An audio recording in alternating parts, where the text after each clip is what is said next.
Hello there. Hello, one and all. How are you beautiful people doing? How are you glorious, gorgeous people doing? How are you? Just had a little bit of issue getting on here, but we're on here now and you can see me and I can see you. I can see you. Yes, I can. Ha Hello. Oh, we've got all manner of things kicking off here. Bear with me, lovely people. Yeah, good morning. It wouldn't let me in the house. Good morning, Snib. Good morning, Marsh Girl and Peter Folder and Terry Watson and Catherine and Healing the Silence and Shalini and Paul and Shin and Crazy Bunny, my two fabulous mods. Fabulous they are. Good morning, Drumstick. Did I see somebody say happy birthday, Drumstick? Drum, is it your birthday? We love Drumstick. Drumstick is, oh my God, happy 50th birthday Drumstick is a regular around here. Drumstick has been a regular around most of my shows. Love him to bits. Good morning, Merv and Jeanette, London Lady B, Space Cat, Pink Diamond, Annie Gabriel. And happy we've got rid of nasty Tory MP from Devon. Hasn't it been a morning? Lulu, love you too. How is Somerset? Is it pouring down like it is here in Teddington? Absolutely chucking down. Good morning, Switzerland. Good morning, Fran and Bernie and Jimmy the Greek. Good morning to you. Morning, Leo Guy and Craig Campbell and Jerry and Fox and JL Gonzalez and oh, so many of you. Any of you bothered to stay up all night to watch the elections? Of course you haven't. We will be obviously going in deep on that a little bit later with Jeff Peel, which I'm very much looking forward to. What's that? Pull the hat. We've swapped the little pipsqueak in the blue tie for the little pipsqueak in the red tie. Uni party win all round. Yes, absolutely, Paul. We will be going in deep on that a little bit later. And yeah, sunny here, but super windy, says Crazy Bunny. Where are you, Crazy Bunny? You're in Scotland, aren't you? Right, it's absolutely chucking down here. So as well as looking at the elections, we will also be going in some depth into the Lucy Letby convictions. Many of our viewers are very interested in this story and many have very serious questions about it. And I'm delighted to be joined a little bit later by Professor Richard Gill, Emeritus Professor Richard Gill, who will be talking me through it. I'm a relative newbie to the case, but the research that I've done, probably for about the last 4 or 5 months now, is I find shocking. I'm not quite sure what has really taken place here, but hopefully Richard Gill can help us through it. Good morning, Stephanie. Timmer, how are you? How are you all? Karen, morning. Fear for my grandkids and son. This is a sad day, re Davos lover. Just my view, one world gov. And the thing is, though, they are, whether it was going to be Tories or Labour, it's always going to be the Davos. These are the Davos people, aren't they? Good morning, photo booth. Cloudy Norfolk, only cloudy. Piddling down in Kent, says Caloundra Blue. That's an interesting name. Very interesting name. Right. Let me just get on with some news before I bring in our first guest. We got so much to cover today, as you can imagine. First of all, excellent news. Are you familiar with the case of Tom and his mum, Sarah? Not their real names. Court of Protection will not allow us to talk about their real names at this stage. Well, yesterday, I am delighted to say a High Court judge granted them their wish and not before time. This involves the intended forced jabbing of a man of 22 years old, but with a mental capacity of just 18 months. They were taken to court by the healthcare authorities because Sarah, the mum, refused the C19 jab for her son. They've been dragged through hell and back, frankly. A tremendous fight has been on their hands. Very, very distressing for both of them. These things are absolutely horrendous to have to go through. Shouldn't ever have happened. Not now, not ever. And I am just delighted to say that the Judge Hayden, very, very sensibly, as I say, granted their wish, and Tom will not now be forcibly jabbed, as if he ever should have been, frankly. Isn't it absolutely horrendous? None of them should have been dragged through this. It's just wrong. The level of stress that this would have created for the mother is unconscionably bad. But yes, well done to Mama Sarah, says Shin. Greg, Andrew Bridgen lost to Labour. I wasn't aware of that. I'm just catching up. Wow. That's interesting. Oh, Simon, I met them at Sue and Steve's Rebels on the Roundabout and so pleased for them. Simon, isn't that fantastic news? But they should never, ever have been dragged through that in the first place. Never, not ever. Let me talk about this as well. Remember how the British nation and then the world was captivated and seduced into supporting an old soldier who was raising funds for NHS charities during C-19? That's right, Captain Tom Moore, knighted by the Queen, National Treasure, all that stuff. Well, his legacy, as some of you are absolutely aware, has been somewhat tarnished by the actions of his daughter and his son-in-law. And this week they suffered a further blow when it was announced that the Charity Commission, which oversees charities, had disqualified them from being trustees of the charity following an investigation. Hannah Ingram Moore and husband Colin fundamentally disagree with the decision, the family said in a statement. Tom Moore, of course, was knighted by the late Queen for raising 39 million for NHS charities. Aside from the fact, what was an old soldier doing raising money for NHS charities when our tax money already pays for those things?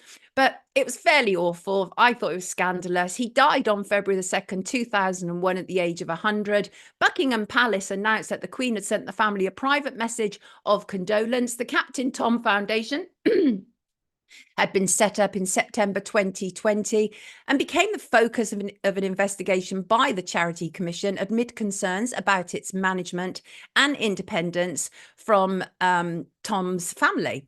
And the family say they will not be appealing. They say that this is a profound emotional upheaval and financial burden to make such a course of action untenable. The family are irritated and upset at this. To be clear, the Charity Commission has not accused them of misappropriating funds. It does not state that. And the money went to NHS charities together. And that was raised in April 2020. But there are other questions around the somewhat opportunistic daughter and son-in-law. Miss Ingram Moore spoke out last October in a somewhat tearful interview with Piers Morgan about the £85,000 salary she earned as interim CEO at the Captain Tom Foundation. She also received $7,602 in expense payments for travel and administration between June 2021 and November 2022. She further admitted she was paid £18,000 for attending the Virgin Media O2 Captain Tom Foundation Connector Awards in 2022, when she was already being paid as chief executive for the foundation. The money was paid to the family firm, Matrix Group. She banked £16,000, donating just £2,000 of that to the Captain Tom Foundation. Also, that company didn't hesitate to get in on the furlough business. They took over 100K in furlough cash. That's the Matrix Group, the family business. Faced criticism, of course. Then there was the book controversy. Hannah Ingram Moore claimed that her father wanted them to keep the profits from his 3 books. And yet, interestingly, the prologue of Captain Tom's autobiography read, astonishingly, at my age, with the offer to write this memoir, I have also been given the chance to raise even more money for the charitable foundation now established in my name.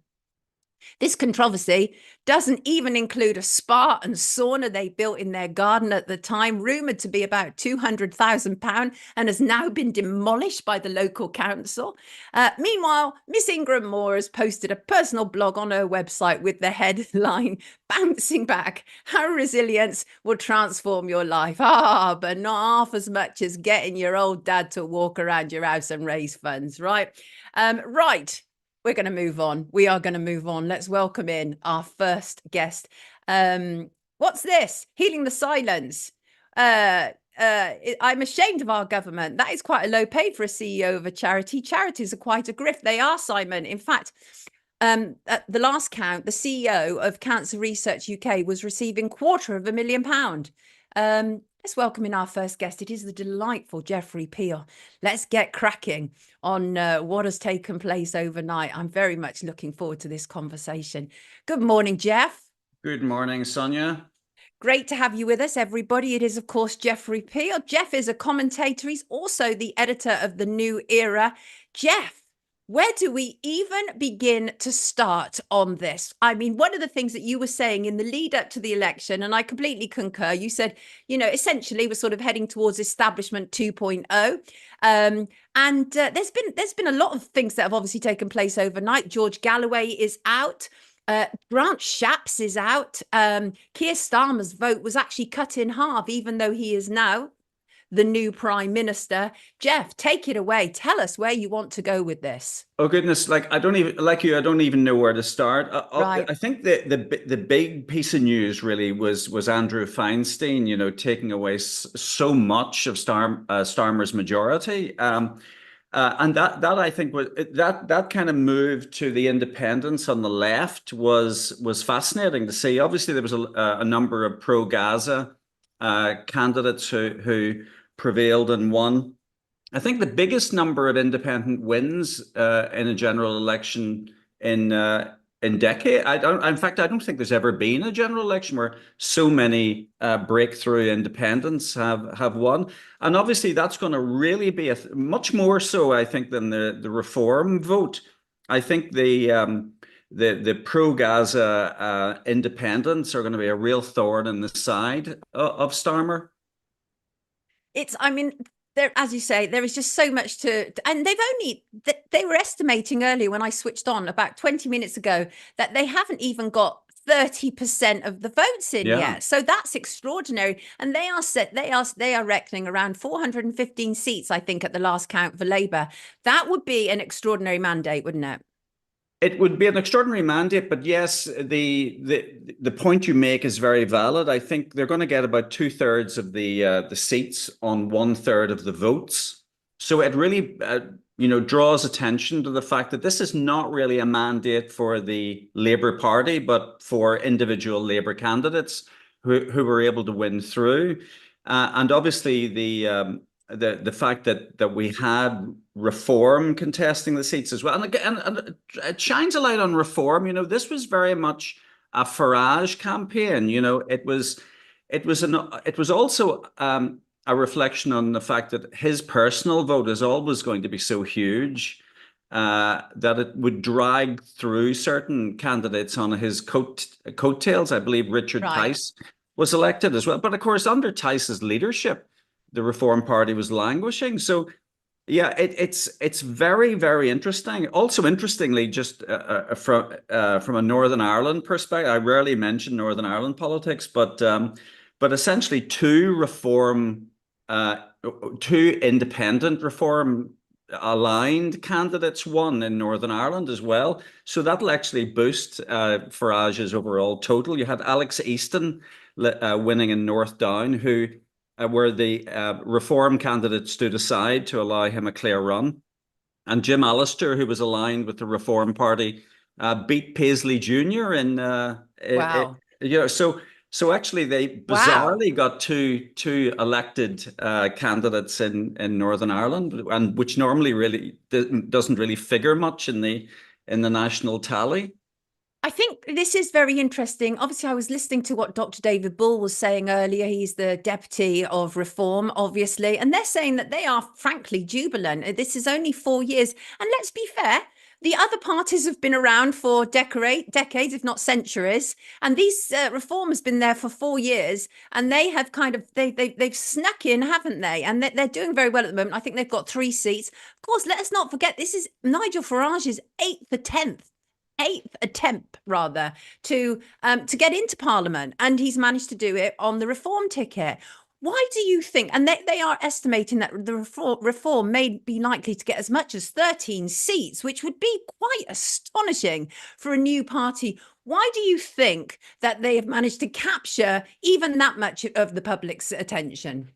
Well, I think by focusing on the things that they knew were going to resonate with their base, when I met during lockdown, I met Richard Tice a few years ago and encouraged him as much as I possibly could to focus on lockdown and vaccines as a kind of key focus area for Reform. But his response was that he didn't believe that it would resonate with his base. And this is the thing that I took from this. I know that you and I and others in the sort of broader resistance movement have very much fixated on the loss of freedom and liberty and the tyranny really associated with COVID. But it didn't figure in this campaign. To some extent, that's because the media weren't pushing it. But also, Reform were not keen to push it at all, even though they claimed that they had recalibrated their position in relation to all of this. They did not push it, and because they knew their base and they knew that they were going to get Labour votes. And actually, it wasn't resonating that much with the electorate. So, but other more clearly globalist aligned issues did resonate much more. The whole gender issue and Yes. obviously the immigration issue and net Yes. zero. So those were the things that they focused on, and that has worked for them. And I will admit that I was wrong on that. I felt that they should have focused much more on these freedom-related issues, but of course they focused much more on what they knew would get their core voter base out, and it's worked very, very, very effectively for them. I think it's been a very effective campaign for them. I'm hearing in the comments they've now won 12 places, well, 12 seats, which is honestly, I find that extraordinary for such a young party. And but I do think, as you say, it was that they were prepared to look at certain issues that the uni-party system was not prepared to. What are your thoughts about Sir Keir Starmer taking up residence in number 10 today? It's going to be I know he's won a landslide, but the fact that he won that landslide on a vote which is lower apparently than the vote that Jeremy Corbyn achieved in the 2017 general election is going to make it difficult for him, and it's also going to be difficult the fact that he has these annoying anti-Zionist independents who are going to be constantly tugging at his sort of globalist chain. So he's going to be torn in different directions, and it's not going to be that easy for him to maintain control. And I think there's a likelihood that the Labour Party itself, even the parliamentary Labour Party, will factionalize increasingly, particularly if they feel that he's going too much in the direction of this sort of trilateral commission, WEF, center-right agenda, really, as far as they're concerned, that sort of Gaza front. So it's not going to be that easy for him to maintain control, particularly because he's got those independents constantly shouting down his ear.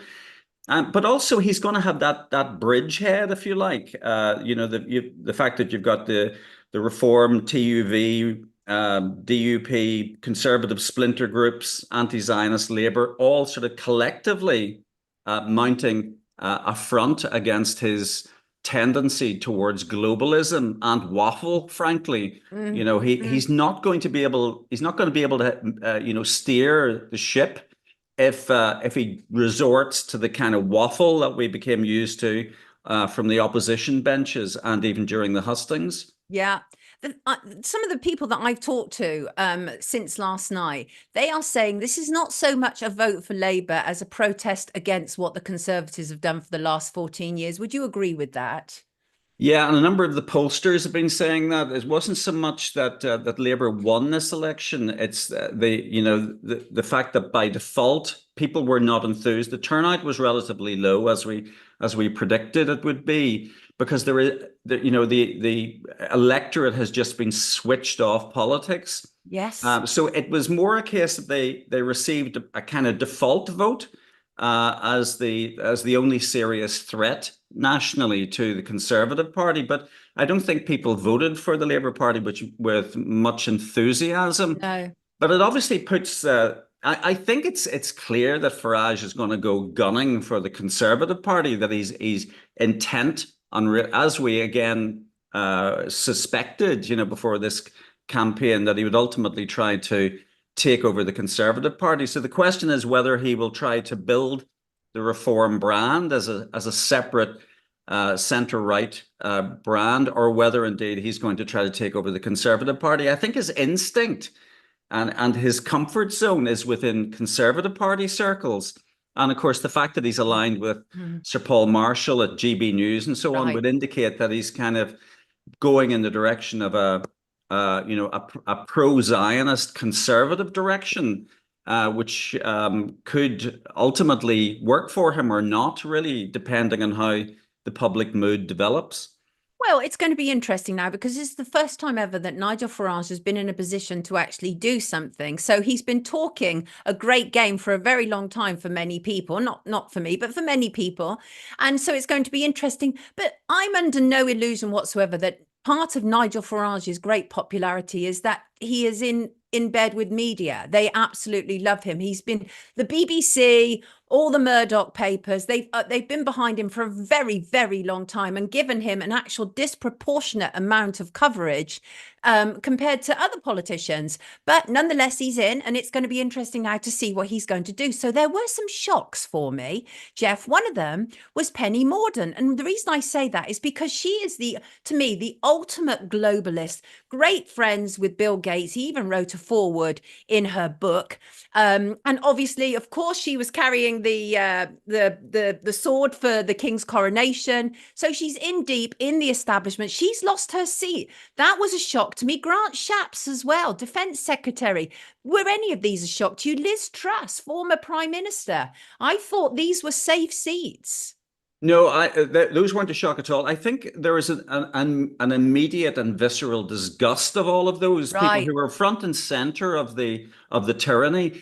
Even if people don't at top of mind think, "Oh, I detest these people because of what they're doing in relation to COVID response, et cetera, et cetera." I think there is there's a kind of hubris which the electorate wants to correct.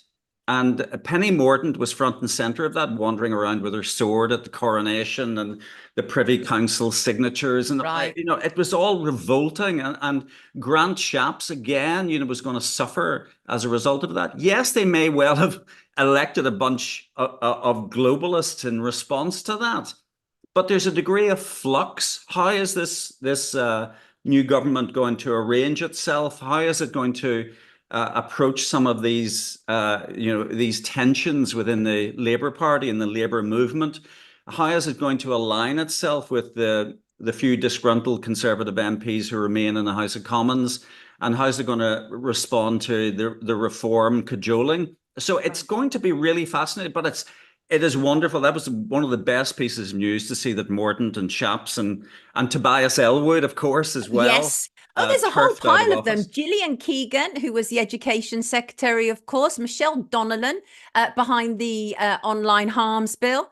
Jacob Rees-Mogg. These people got a proper blooded nose. And I have to agree with you, Jeff. I think that's exactly what's happened. People are so angry with what we've been put through over the last 4 years that they looked at the people who were on the front line, who were pushing that, and they went for them. But obviously, Keir Starmer was totally in support of obviously all lockdown measures, everything that's taken place over the last 4 years. But as we've said, this was not so much a vote for Starmer as a protest against the sitting government. Absolutely, and of course, the greatest exemplar of that, of course, was Jeremy Corbyn's victory. Yes. Here was the former, the leader of the Labour Party who was kicked out summarily by his former deputy leader. This is just unbelievable, and of course. That victory, I was tweeting it when I saw the results coming in earlier this morning. But that was a fabulous victory for Corbyn. Obviously, I disagree with just about everything, but on Gaza, he's absolutely addressing the Achilles heel that this new government is going to have to deal with, and deal with very, very sharpish, because this will come to bite him in the proverbial if he doesn't address this cohort of disaffection within his own party. What do we make of Galloway being voted out? He only had, I think, 55 days in the seat at Rochdale. Does that suggest to you that there is, because obviously when he was voted in, it was very much a great deal of anger and passion that was directed at what was going on in the Middle East. Does that suggest to you that Brits are sort of stepping back from that to a certain degree, or something else? No, I don't think so, because you had, I think, four or five pro-Gaza, if I can call them that, anti-Zionist independents being elected in the Labour Party. I think it was a reaction, and I put a post up in relation to a conversation that I had with you a couple of weeks ago, in terms of the independents potentially breaking through in this election. But I think Galloway, I think, fell victim to his own PR, if you like, because Right. he tried to create a political party when, in fact, he was a successful independent candidate in a by-election. And had he continued with that vein, that he was an independent thinker, he wanted to challenge some of the narratives coming out of the Labour Party in relation to Gaza. I think he probably would have been re-elected, but it was the fact that he charged off trying to build a political party on the back of the fact that he was a free and independent thinker. So there was a counter intuition about that whole process, really, that he shouldn't have pursued. Galloway is an incredible orator, Yes. like Farage.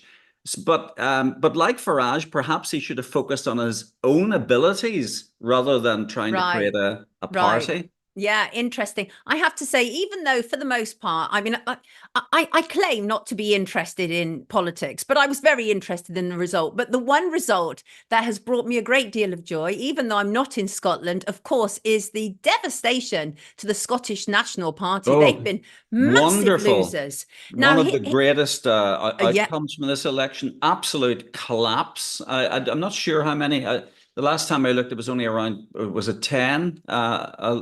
Yeah, so that's one, very, very positive outcome. Again, a response against the nonsense globalist honest, parroting really. that was All the coming out of the. Marxism, all the gender stuff, all of that. SNP were particularly horrendous to women and children regarding the protection of them around all of these issues. And I think that result tells us at the moment, I've got it, that they're down to just 8 MPs. That is devastating for them. At one stage after the last election, they had a whole section of the House Absolutely. to themselves. This is a devastating. The Greens have also appeared to have done fairly well as well. It looks like that they've added some numbers, not a huge amount, but Labour's overall support has only gone up by like 2%, Yeah, right? So that's right. it's hardly anything really, is it? But it's just I find all these things really very curious and very interesting. Obviously, there's the whole issue that they brought David Cameron back, didn't they? And that's all been wiped out completely now, all of that. Do you think that the Conservatives really didn't stand a chance anyway from a very long time ago? No, and I think, and again, I think you and I had a conversation about this some time ago as to the timing of the announcement of the general election and the choice of date of July 4th. Rishi Sunak could have continued, and of course, he had a big majority delivered to him by, in the 2019 general election, so he could have continued right through to January next year. And it does feel like it was a handover of power from one group of globalists who are clearly enthralled and controlled by nefarious entities that are difficult to identify. But in the case of Keir Starmer, it would appear to be certainly the World Economic Forum and definitely the Trilateral Commission and Labour Friends of Israel as well. So there are definitely weird actors behind the scenes that are controlling things. So, but time will tell how long this. Even with such a landslide victory, I think he's going to have real difficulties keeping a lid on things. Yes, I agree with you. Jeff, before you leave us, any thoughts about the rest of the day? Are we in for any surprises, or do you think now it's all sort of a foregone conclusion what's taking place? Well, I don't know. There are obviously a number of marginals where we might get some black swans flying in, So there's still some of those to be called, I believe. But I think most of the results are now in, and the exit poll was pretty accurate. I think not in Mm. terms of the overall numbers, but certainly in terms of the overall vote share. And it's been I didn't get much sleep, I unfortunately, but bless you. the rest of the day, maybe I have to go for a nap. Thank Thank you so much. I'm so grateful for you joining us. I thought at the start of the week, I know there's one person that I want to come on and analyse the post-election, and it is indeed Jeff Peel, who is, as you know, a commentator and the editor of New Era, which we've put the link in the live chat. Thank you so much, Jeff. See you Thank very you, soon. Sonia. Great weekend. Take good care of yourself. Brilliant And you. stuff. See ya. Bye-bye. Thank you. Excellent. Absolutely excellent. That's got us rocking and rolling, hasn't it, people? Yes. What are your thoughts? Oh, Dave is ready for the alien invasion now, quite frankly.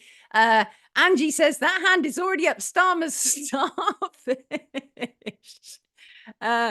Peter Morris said Sunak didn't want to be a wartime PM. Let that sink in for a minute. I think that's an excellent point, frankly. Let's not hang around here. Let's bring in our next guest. And this is a conversation I have been desperate to have for a long while, but I've been prevented from having this conversation due to various reporting restrictions. And hopefully we'll be able to bring in Richard any moment. Here he is. Hello, Richard. Hello, do you hear me? Yes, I can perfectly well, everybody. This is Emeritus Professor Richard Gill. Wonderful to have you with us. Richard, we can at last talk somewhat about the Lucy Letby case. And we have viewers from all around the world. So let me just do some background information first. Lucy Letby, of course, is already a notorious name in British criminal history. A 20-something neonatal nurse in 2016 and 2017 when she was accused and convicted of murdering 7 babies, and now the attempted murder of a further 7. I think I've got those figures right, but Richard will correct me if I've got that wrong. That includes the guilty conviction this week of the attempted murder of baby Kay, a little girl who was born extremely prematurely and only very sadly survived for 3 days. There are various reporting restrictions around this case to do with identifying some of the people involved, so we'll be absolutely careful not to do that. But it should also be noted that there have been some extremely bizarre legal issues around this case, including the blocking of an in-depth article by the New Yorker magazine, which asks serious and vital questions about what to so many are unsafe convictions. And as I say, I am joined by Richard Gill to unpack this. Richard, thank you for joining us. Tell us, what attracted you to this case? Attracted me? Well, what appalled me by this case, first time I started to notice it, was the similarity with a Dutch case, Lucy Letby, a Dutch nurse who was arrested in the year 2001, and she was fine. She was. The procedures in the Netherlands went a lot faster than in Britain, because by 2005, that's in 5 years, he was basically in jail for life, full life, effectively.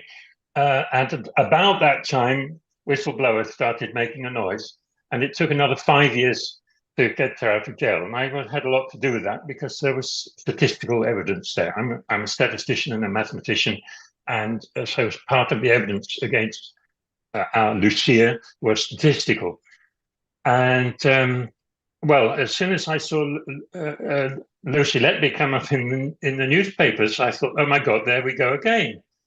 And I talked about it with colleagues of mine in statistics and forensic science and forensic statistics. We got together and we wrote a report about all the things that can go wrong in cases like this. We published it a few months before Lucy Letby's trial started. Our report is not about the Lucy Letby case, it's about cases like this in general. By that time, I'd not only been involved in Lucia in the Netherlands, but I'd also actually got an Italian nurse out of jail, Daniela Poggiali, another carbon copy case. I'd worked on the Ben Geen case in England, failed. CCRC is unfit for purpose. Indeed. Indeed. What was your question, actually? Well, no, what got me interested? I mean, I got more right. and more appalled. No, I know you're absolutely right. Attracted is a very odd word to use in such a situation like this. But what sort of drew you to it? And I completely get it. You know, the fact is you'd seen this happening in other parts of the world and you knew there was a problem there, which brings me to my next point. And that is, what is the actual evidence against Lucy Letby? Because even though I'm a relatively newbie to this case, I'm struggling to find the evidence. It all seems very circumstantial, Richard. Yes, it is entirely circumstantial. In fact, all the evidence, as far as I'm concerned, as far as I know it, all the evidence says she's innocent. All the evidence. There are three things which grab people's attention, which were sort of shown to the juries and printed in newspapers and so on. There's a little note she wrote where she says, it seems that she says that I did this, I'm evil, or something like that. But actually what she says is, they said I am evil, I did this, etc. Right. So that's completely misunderstood by people. Let me think what else there is. Richard, you know as well as I do, in situations like this, media go full pelt, don't they? They set out to demonize people. That is absolutely objective. And the thing is about Lucy Letby, it would appear that there is nothing in her background to suggest that any of this would have been possible. She was thought very highly of, both personally and professionally. So that in itself was curious, right? So a lot of this is based around, a lot of the case against her is based around a chart, to my understanding, right? Yes. Right. And so this chart, let us talk people through this chart, because this is a very bizarre chart. So basically there were 38 nurses who were on these shifts.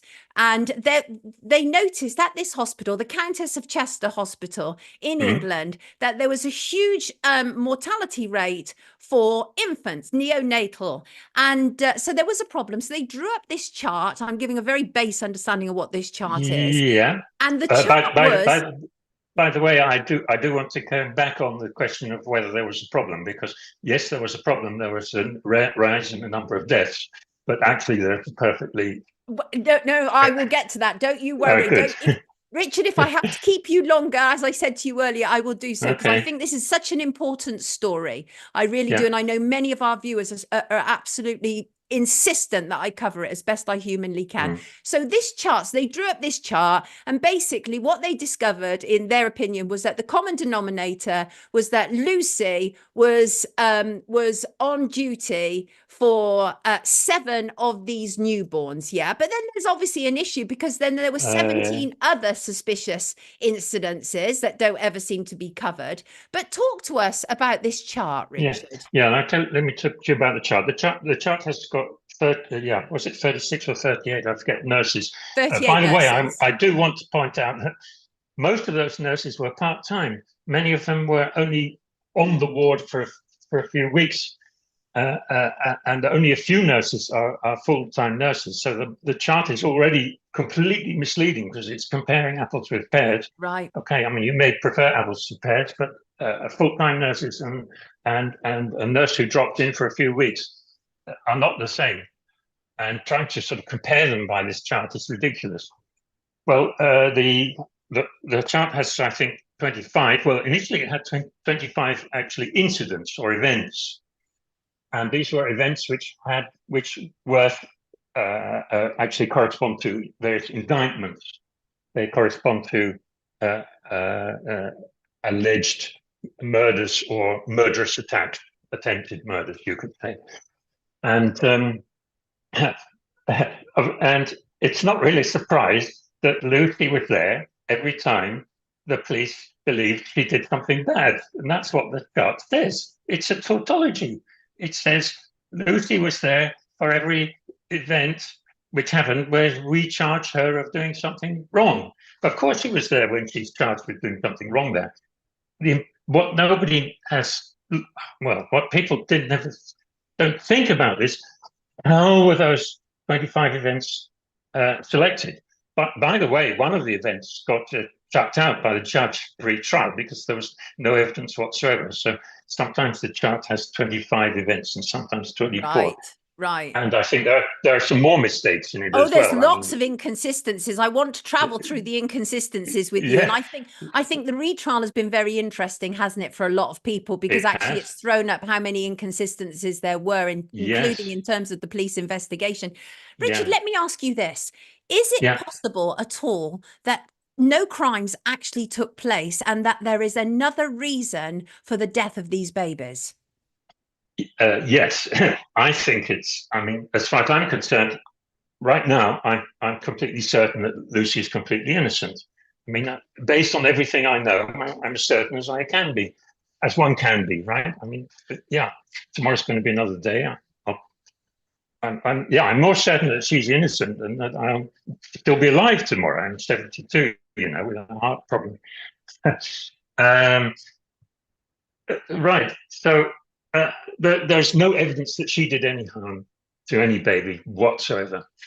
There's a vast amount of evidence of all kinds of malpractice and bad conditions on that ward.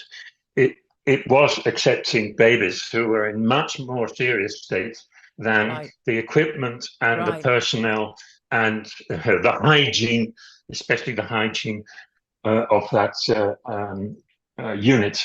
There was a problem with that unit. It was built in, I think, the 70s. It was outdated. Yeah. They were even attempting to raise funds to update it. There were problems with the drainage system, weren't there? There were issues about the fact that it was so cramped that the beds had to be so close together, which in itself is problematic for such vulnerable little babies. Yes, the apparatus had to be out in the corridor. Now, how are you going to keep all this stuff in complete hygiene?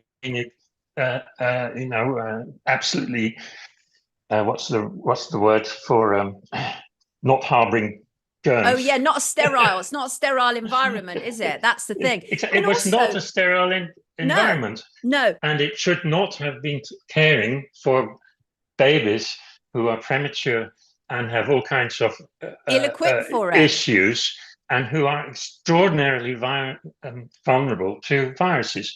So I would say, what we now know actually from various statistics and the data which we have now is that actually the number of deaths which there were during that time was roughly what you would expect given the acuity and the seriousness, right, of the patients there and the number of the patients there.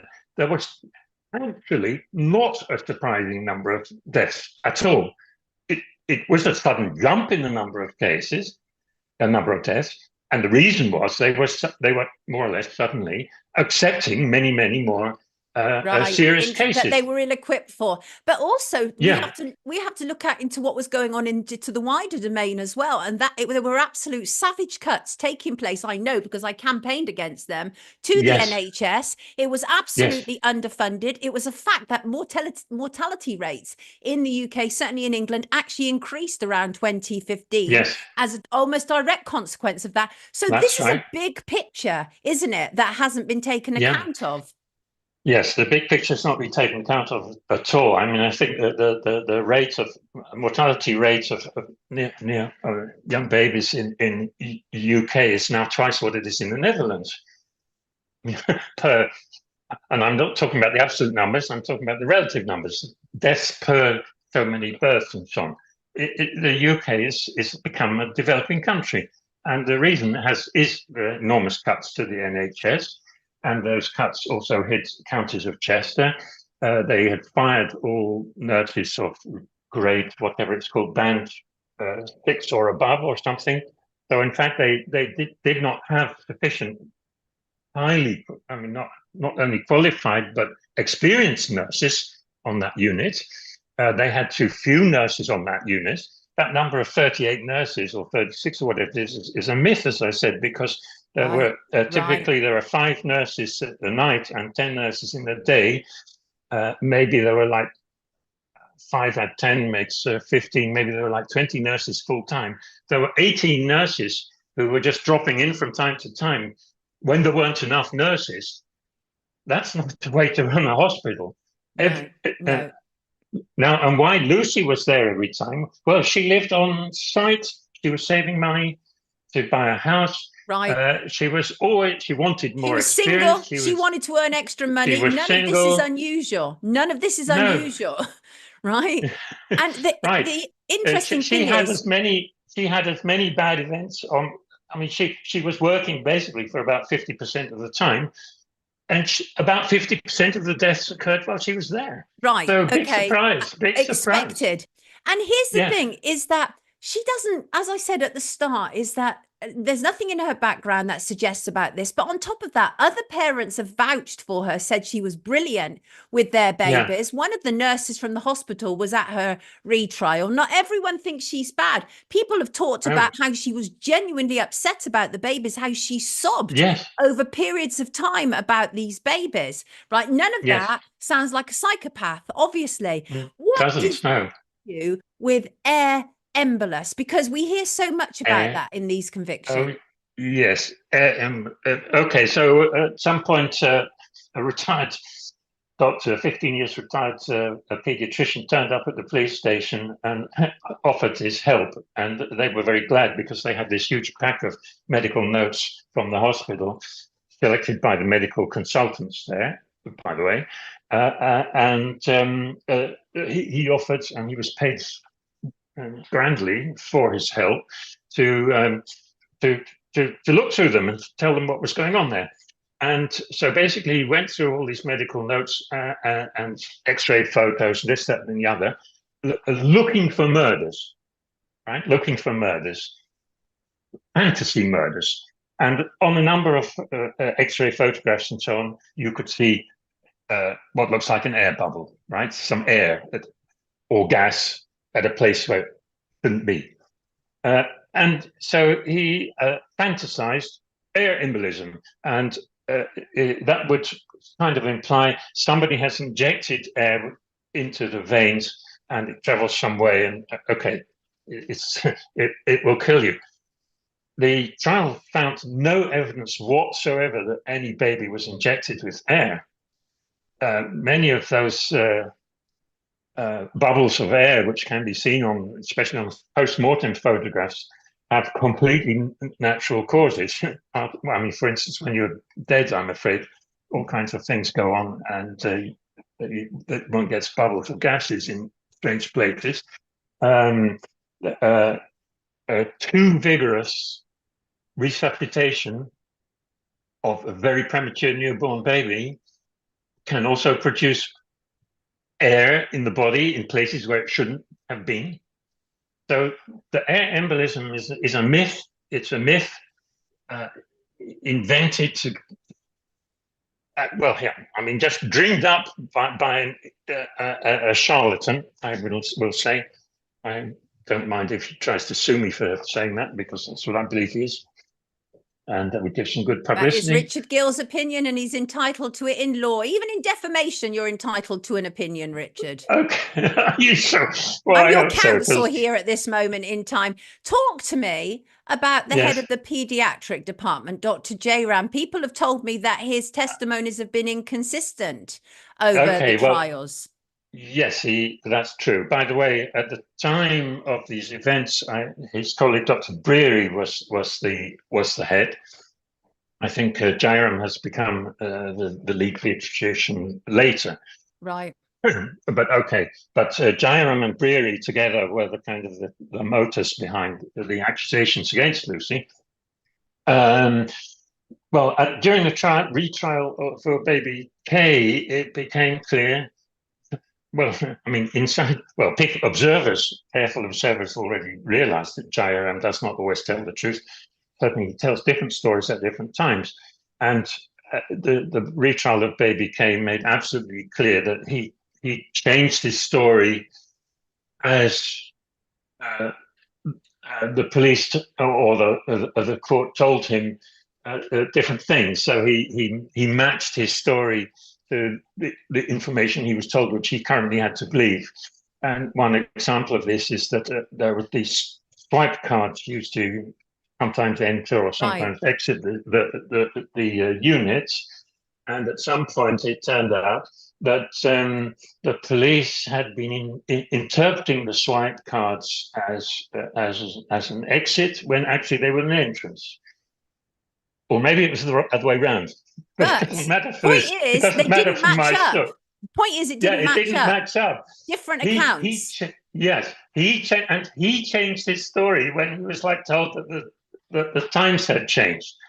So he just keep changing his story to match what was currently supposed to be. Richard, is it possible that Lucy Yeah. is a scapegoat for other issues that were taking place at that hospital and in that Well, neonatal unit? effectively, yes, absolutely. I mean, the unit was a failing unit. There were all kinds of things wrong there. It certainly was very convenient for all kinds of persons. That there was somebody who seemed to be blamable for that. So I'm not saying she was deliberately scapegoated. No, there was a lot of deliberacy in the work of Jaya and Abriri. I mean, they went to the police and told them they suspected this nurse, right? And she had previously been complaining about Brier's bullying. She had been putting in complaints into the Dietix system or whatever it's called about the things which were wrong there. She was the kind of girl who does speak up, even to a consultant. My God, a young nurse daring to criticize. Oh, Whoa! Doctor who pays 10 times as much as you. My God. Actually, if you learn more about her upbringing and her background, and understand more and more about her psychology, it's more and more clear, yeah, how innocent she is. But she was the kind of person who gets into trouble because she does, in an upright way, follow the rules. I can relate to that. You get in an awful lot of trouble when you speak your mind and call people out.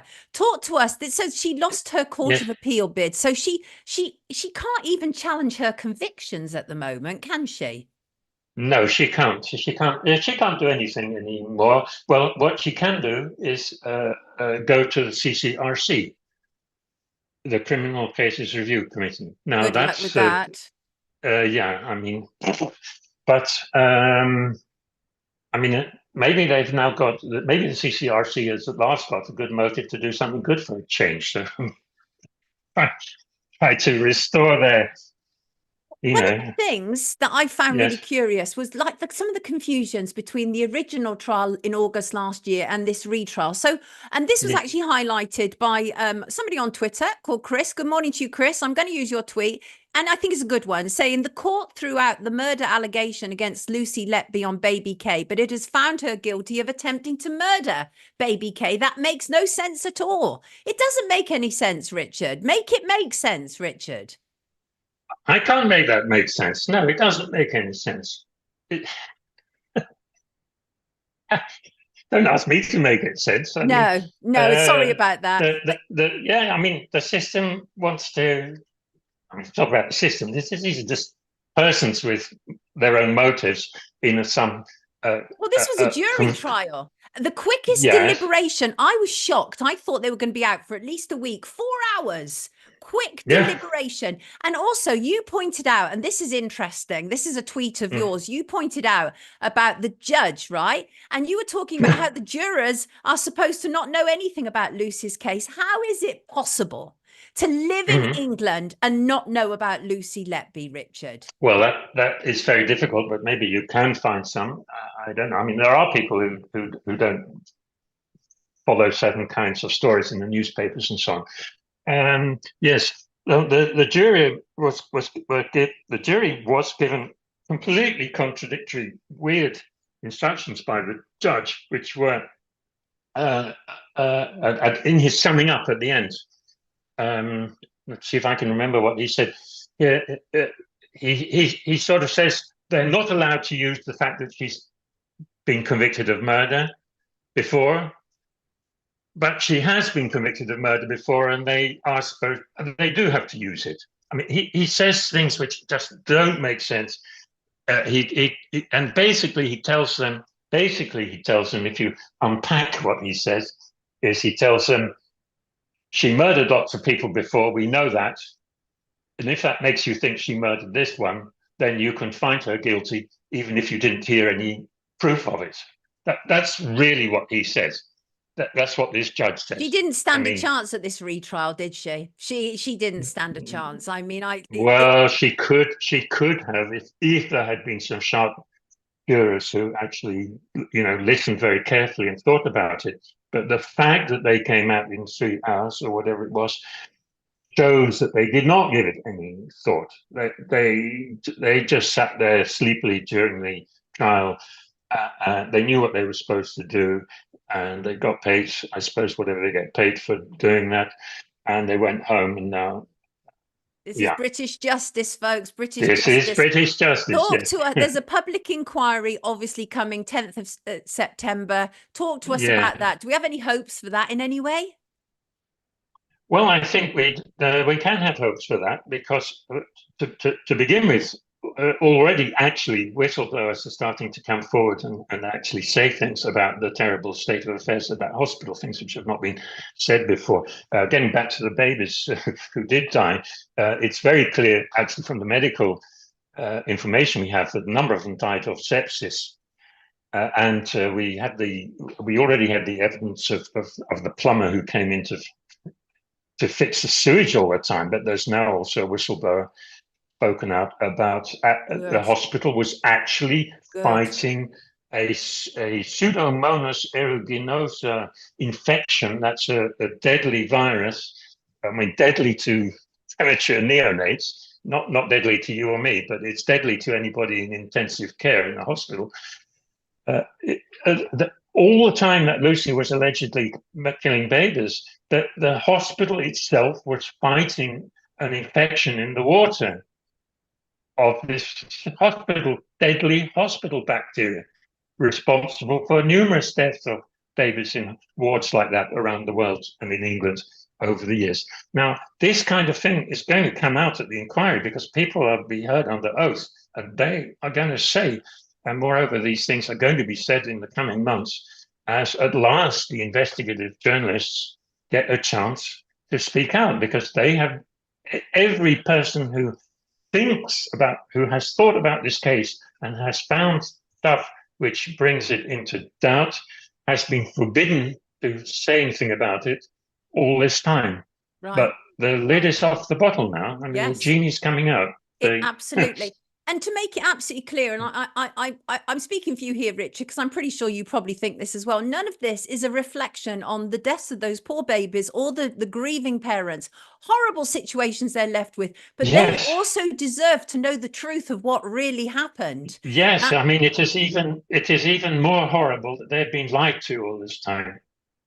And you're in no doubt about that at all, Richard. You are in no doubt. I have no doubt about that at all. No. Yeah, thank you for joining us this morning. You've got them all talking in the comments. This is such a hot topic for us. It's so important. We hate miscarriages of justice around here, and this one has a particular reek. Take good care of yourself, everybody. It is Richard Gill. Thank you, Richard. Take care. Have a good weekend. Thank you, Sonia. Much appreciated. Thank you very much for having me. Bye-bye. Thank you. Bye-bye. Bye. Right, that's brilliant. Richard's got us rocking and rolling on that. This is a huge case. And this is absolutely a huge case. It really is. Right, let's read some of your comments. Why not mention the triplets? David, we weren't going into each individual case. And one of the reasons why is I was obviously deeply concerned that we should not in any way cross the line when it comes to reporting restrictions. We have to be incredibly careful about that. But also you can see we've just taken nearly half an hour just outlining the bare bones of the case. But I'm always up. David, also, please feel free to mention anybody who you feel would like to come on and actually say, no, I'm absolutely convinced that she is guilty. Absolutely welcome. We're all voices around here. Absolutely. So let's see. Stuart says the consultants who think they're so clever are in fact idiots for not noticing the sewage leak. But David said, bit of a coincidence. They collapsed at the same time after Lucy turned up on her shift. Open your eyes. Short Order Cook said they saw Lucy and chose her as the scapegoat. What else? What else we got here? David, you seem to be the sole person here who's holding up the Lucy is guilty, and that's fine. You absolutely are entitled to that. My mind is open. I don't know the answer here. I'm just prepared to give a platform to somebody who I believe deserves to be heard in a case that I believe deserves to be talked about. And I am, as a journalist, I'm deeply disturbed at the level of censorship around this. The fact that we cannot access a New Yorker article about the case is horrific. It was even raised by former MP David Davis. I don't know if he's got back in again, but it was raised because it's wrong. It's absolutely wrong. There's the petition for Lucy there. Let's have a look at some of these. Rowie says, I haven't been paying attention to the news. Get Farage on, lol. Susan said they didn't. If you look into the case, mother also had a condition that babies may also have had. That's interesting. See, there's so much to this, isn't it? Kat said to David, is in agreement with what David is saying. David believes that Lucy is guilty, says, agreed, but it is being covered up. There comes a point when something causes the bubble to burst. Professor Norman Fenton is somebody speaking out. Yes, Snevron. Yes, absolutely. As soon as there is censorship, we know there are lies, says Shin. It's called hiding the truth. Yes, Diamond. Farage would never come on, although you never can tell. I didn't think Andrew Bridgen would come on, but he did. But you can never ever tell. It's a strange world, and it's changing all the time. Right. Let's look at some news, other news rather than some news. Let's look at some other news. Who is Michael McConville? I will look into him, Susan. Armand, I'm going to be talking about Dunblane this morning. I'm going to be, and by the way, my daughter picked this up yesterday. Labour were out. It's a plastic carrier bag for Labour. Aren't they all supposed to be against this for net zero? Isn't that the whole idea? Ridiculous. Right. So I truly believe that people shouldn't be made to work more than 4 days a week. Well, Greece has gone the other way completely and have brought in a 6-day working week for some people. It's for certain industries, and it's in a bid, they say, to boost economic growth. New legislation, which came into effect just at the start of this month, allows employees to work up to 48 hours in a week as opposed to 40. It only applies to businesses which operate on a 24-hour basis. It is optional for workers at the moment. These workers who do overtime will get paid an extra 40% for the overtime that they do. So you can see why some people would be interested in doing this. However, the move is at odds with the workplace culture elsewhere in Europe and the US, where 4-day working patterns are becoming more common. I am an absolute advocate for 4 days. Yes, I am. And because first of all, I've seen in my lifetime where it's gone from, you could have a household where one person earned a wage and it kept the whole household and even bought a house, even, paid for a mortgage. Not anymore. You now generally need several people in a household to be working, or if the one person who's working has to be earning a decent amount, or they're doing several jobs. So it's wrong. I think that a 4-day working week should cover everything we need and give us extra beside. Yes, I do. Catherine, Thomas Hamilton. Yes, we're going to talk about him in a minute. Yes, we are. I see that there is, I don't need to tell you, we know there's a crisis in the NHS. We know that it's a deliberate destruction of the National Health Service in the UK. But these figures really appall me.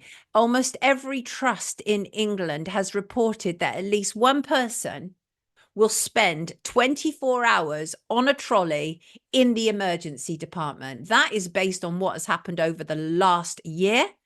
So one person in every trust who enters the emergency department of a hospital will spend 24 hours on a trolley. That is absolutely appalling. Appalling. All you need is basic income.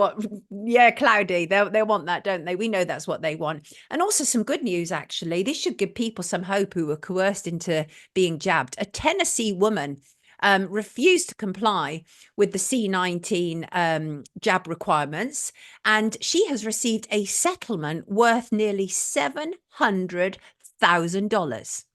A federal judge found that Tanya Benton's refusal was based on a sincerely held religious belief.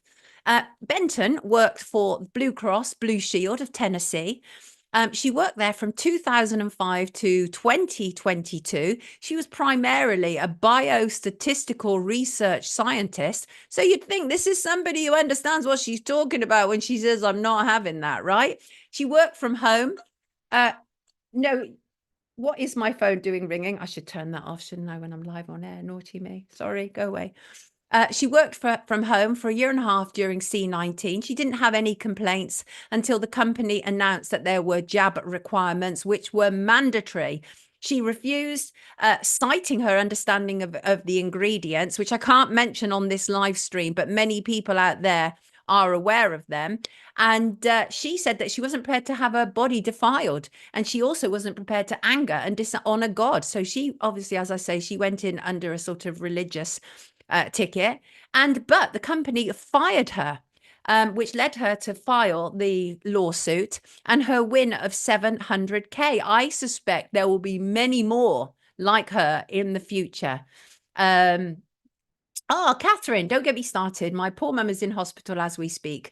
I'm going to put in a complaint for negligence. The NHS is dead. It's deliberately dying though, Kath. You know that, right? You know that's what they've been doing. Obviously, I mentioned to Richard about what was going on around 2011, 2012, when the coalition government, which was David Cameron, George Osborne, Nick Clegg, and Vince Cable, when they all came together and they were literally destroying the NHS. It already started. Tony Blair had brought in various measures to do with PPE, etc. Oh, David, did you love C-19? I was never more popular, especially with the NHS constantly bombarding me with messages about my free jab. Made me feel so special. What's this? Diamond, you're lucky. The worst NHS experience you ever had was when I went in with chest pains, and instead of treating me, they interrogated me for 2 hours because they thought I was trying to score drugs.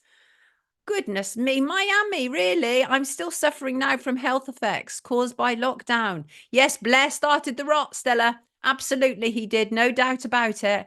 Right, let us move on. Did I see somebody mentioning Tenerife? Of course, where would this stream be today without mentioning Jay Slater? I made stacks of notes before I came on, which I'm now trying to find. Jay Slater, of course, is just to say, I will be exploring the statements of those around Jay Slater with brilliant statement analyst Peter Hyatt next week for next Friday's show. I should point out, next Friday's show is going to be a pre-record because I will be in court on that day. But that means I also, on a pre-record, I get to interview people I can't normally at this time of day. And that includes people in the States like the brilliant Peter.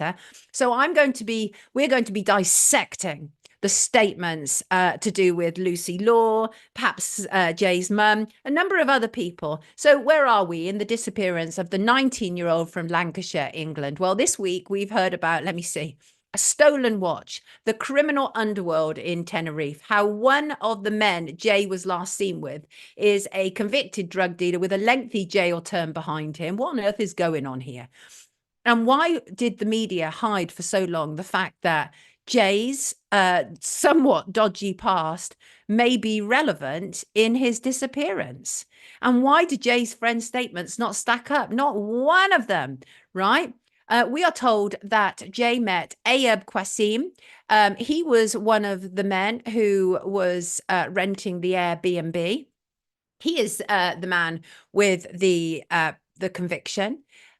Jay had gone to Tenerife for, we were told, a dance music festival, Energy. There are absolute inconsistencies with the witness statements. Recollections are so seriously impaired, it's just quite unbelievable.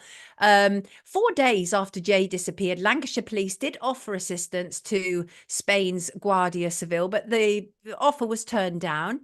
And why not, indeed? Because let's be frank, Lancashire police could not even find Nicola Bulley right on their own doorstep. And also, the Spanish police operate in a completely different way to the British police, right? And here's the thing. Remember, all the information that was leaked out about poor Nicola Bulley that should never, ever have been told to us. We shouldn't have been told that she was dealing with menopause or perhaps drinking or any of those things.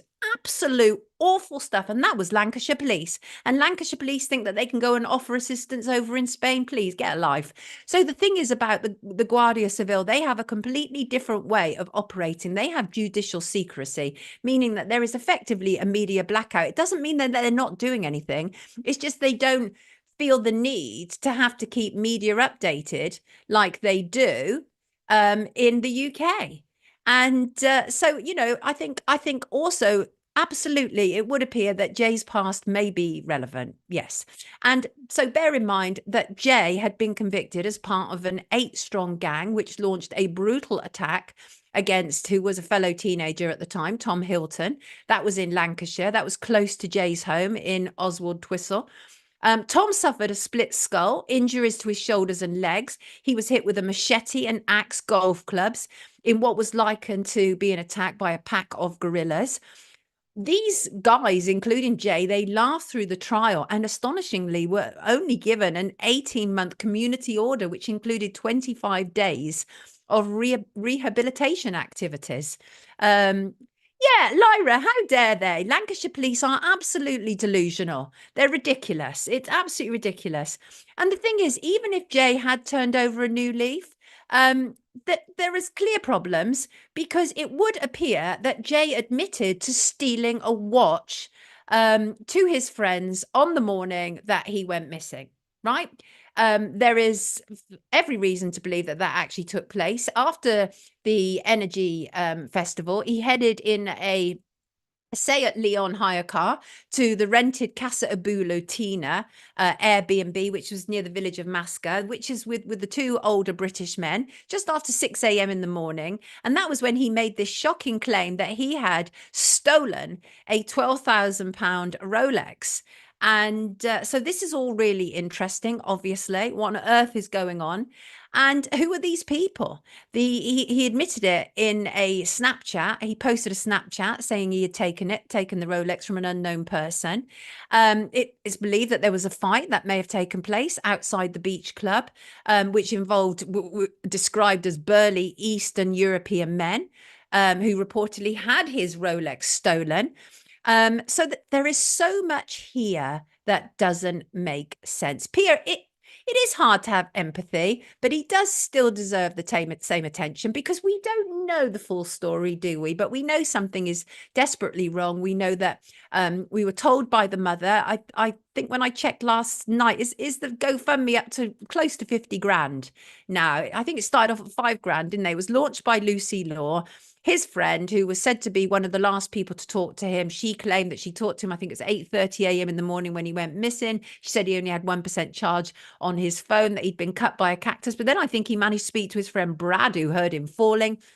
Really great inconsistencies here. So all of that, highly, highly confusing. But you know what? Still a young lad, and I want him to be safe. If he's done wrong, let him be dealt with in law, but I still want him to be safe. But I have to say, honestly, this is looking increasingly less like the Jay Slater having got himself lost in Tenerife, and more like he's either gone into hiding or he's been taken. That's what it looks more like. Yeah. And as far as that GoFundMe goes, we were told by Debbie Butler, Jay Slater's mother, last week that she was withdrawing money because 50K, yeah. What's that money for? Says Craig. Craig is always asking what the money is for, and so he should. But Debbie told us that she was withdrawing money because she wanted to bring people over, part of the search. And we're now being told that some of the people who've been there for the last 2 weeks have been given no financial support to aid with the search. And so one has to wonder what that money is for. There are obviously questions about it. Could it possibly be that that money was raised in order to pay some sort of ransom demand? I'm just guessing here. I don't know. Obviously, I don't know. None of us actually know. Although I will say this, and I said it before on these broadcasts, and that is thank God for online, because that's where the intel is coming from. And you can have legacy media like Daily Mail, like This Morning, and all of that, right? You can have them saying, oh, those people online, they're just trolls. No, they're actually a lot of people with a lot of intelligence that is, excuse me, to my understanding, is being used by Spanish police. Bottom line, what are your thoughts? People can be cruel. Yes, they can. What's this? Let's catch up with this. NHS is in a worse state in Wales, says Shanti. Is it? Can it possibly be? That's diabolical, isn't it? That's absolutely diabolical. And by the way, let me talk about Madeleine McCann, Christian Brueckner, who they've always said was, well, not always, since 2020, July 2020, German police suddenly announced that we have the number one suspect for the disappearance of Madeleine McCann. And they claimed it was convicted paedophile and rapist Christian Brueckner.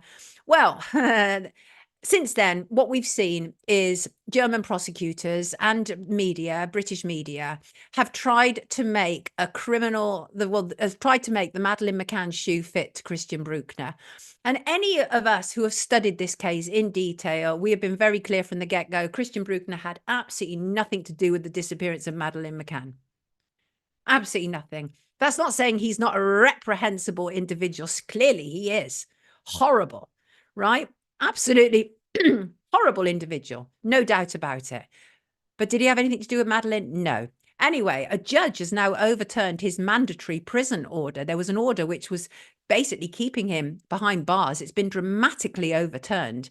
And this has really essentially given the German prosecutors and investigators an absolute blooded nose, right? An absolute blooded nose. And so what's going to happen, obviously, is the whole thing is just falling through, isn't it? What are your thoughts on this? We are intelligent. Never underestimate us. Indeed. The whole thing is absolutely falling through. And the judge at the court agreed with Brueckner's defense that there was not enough evidence to keep him behind bars for 5 separate sex offenses. And this is a particularly egregious trial that he's going through because British police were called to testify. Certainly one officer was from Operation Grange, and brought in Operation Grange's disappearance to do with Madeleine McCann, and brought in issues to do with Madeleine. They've all brought in issues to do with Madeleine and tried to make the case that he is currently dealing with about Madeleine, when it has absolutely nothing to do with Madeleine. He has never been charged for Madeleine, and he's not going to be charged to do with Madeleine, right? Lyra said if they pin it on him, K and G McCann get their way, don't they? I'd be interested to see what Kate and Jerry McCann have to say about this development. And I found this the other day. This is a little bit of, I love little things like this. This, believe it or not, let me just check that I've got it. This is from the Baptista supermarket. And this is the supermarket in Pradeluge where the Kate and Jerry McCann and their friends shopped at. And that's one of those, those trolley things. And I got that there. I've been to the scene of a crime twice. And that's actually hanging in my kitchen, which is slightly bizarre. And Craig Campbell, who's in the comments, went to the scene of crime recently. He brought this back. Isn't this absolute stunning artwork? And this is the beach and the sea in Pradeluge. And yeah, absolutely stunning and beautiful stuff. But it's a ridiculous situation, Christian Brueckner. They've literally tried to make a crime fit him. Rock Lover said the dogs knew Maddie died in the hotel room. Ask the dogs, Sandra, as Jerry McCann said, if only dogs could talk, right? Craig said they're not going to be able to pin it on him. It would open up the original DNA results. Now, indeed it would, Craig. Wouldn't that be interesting? Drumstick is a nice postcard, and happy birthday to you. Catherine says, I'd have to have been sedated if any child of mine was missing. I'd be going mad trying to find them. Absolutely. Shanti, is that a legit vid? Because some people have said it isn't, but I shall look into that. Kat, it is a very odd case from day one. I have always maintained that Madeleine McCann was not abducted right from the beginning. And I actually remember writing a piece for the Daily Mail. I wrote a lot for the Daily Mail in those days. And I wrote a piece for the Daily Mail about, how, first of all, no parent should leave children and toddlers alone when they're on holiday or at any time, because it's not just the idea that a child could be kidnapped. There are a multitude of other problems when a child is left alone when the parents are out. And that includes they could choke, just waking up and being fearful. I mean, these are things that parents generally think about. You would never have got me leaving my child because I put her first. I didn't put myself partying first. I put myself first. Yep, dogs don't lie. Would just leave their kids sleeping, not leaving them alone. Vern Wright, the thing is that they were never charged with neglect, and every one of them should have been charged with neglect, no doubt about it. But the mayor of the city said at the time that they all felt so sorry for the McCanns. Well, that in its own way shows you how sympathy, empathy, and compassion got in the way of law. those children, you know, according to them, according to the adults' own testimonies, were left alone. Of course, many people say that those children were not left alone, and that they have to say the children were left alone because that then gives a reason of how Madeleine could have been abducted. So there you go. Pia, if working class people had left their children, social services would have intervened. Double standards, absolutely, no question about it. And those working class people would have been dragged across the coals. Shalini, that is a long-standing issue here. Europe is very child-friendly. They love having kids about. No one, and I mean no one in my family or friends, left their kids alone. It is an absolute given in parts of Europe that you take your kids out with you on holiday. Kids go out to dinner and all that. It's just ridiculous that that didn't happen, or did it?